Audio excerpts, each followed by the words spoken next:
பார்த்துக்கிட்டு இருக்கோம்னா நம்ம நெருங்கிய நண்பர் அண்ணன் அமீர் அம்சாவை இப்போ சமீபத்தில் அவங்க போய் மத நல்லிணக்க விழாவுக்குரிய அந்த ஒரு விருது வாங்கிட்டு வந்தாங்க. அது நம்ம ராமநாதபுரம் மக்களுக்கு ஒரு பெரிய பெருமை. அந்த பெருமையை அண்ணன் பெற்றுக் கொடுத்துட்டாரு. அதாவது எம்ஜிஆர் பாடல் வரும்ல, வாழ்ந்தாலும் பேர் சொல்ல வேண்டும்னு அண்ணன் அந்த வார்த்தையை ராமநாதபுரம் மக்களுக்கு வாங்கி கொடுத்துருக்காப்புல. அதை நினச்சி ரொம்ப பெருமைப்படுவோம். அண்ணன்ட்ட இப்போ பேசுவோம். அண்ணன் எப்போண்ணே நீங்கள் போய் அந்த விருது வாங்கினீங்க? 26ஆம் தேதி. இந்த இது நீங்கள் சின்ன வயசுலேருந்தே செய்கிறீங்களானே? இந்த தொண்டை சின்ன வயசில் ஒரு 15 வயசுல இதை கையில் எடுத்து நம்ம பண்ணிக்கிறோம். சரி சரி சரி. இதை அது எப்படின்னு கேட்டுக்கிட்டீங்கன்னா,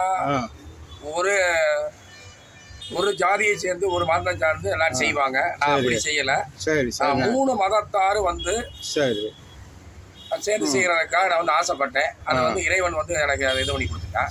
அதனால 3 மதத்தையும் நம்ம எடுத்து செஞ்சுக்கிறோங்க. இந்துனா இந்து முறைப்படி, கிறிஸ்டினா கிறிஸ்டின் முறைப்படி, முஸ்லீம்னா முஸ்லீம் முறைப்படி.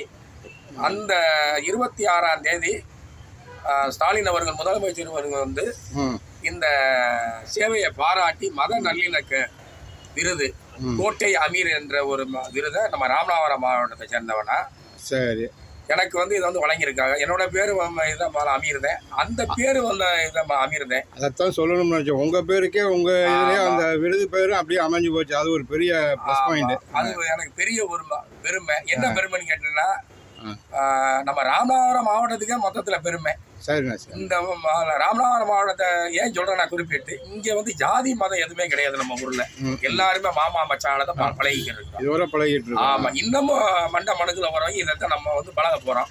நம்ம ஊர்ல இந்த ஜாதி பேதங்கிறது எதுவுமே கிடையாது. அண்ணன் தம்பியாத்தான் நம்ம பழகி இருக்கோம். காலையில பாத்தீங்கன்னா அண்ணையம்மா பாப்புல மச்சான்னு இதுதான் நம்மளோட ராமநாதபுரம் மாவட்டத்தோட உறவு.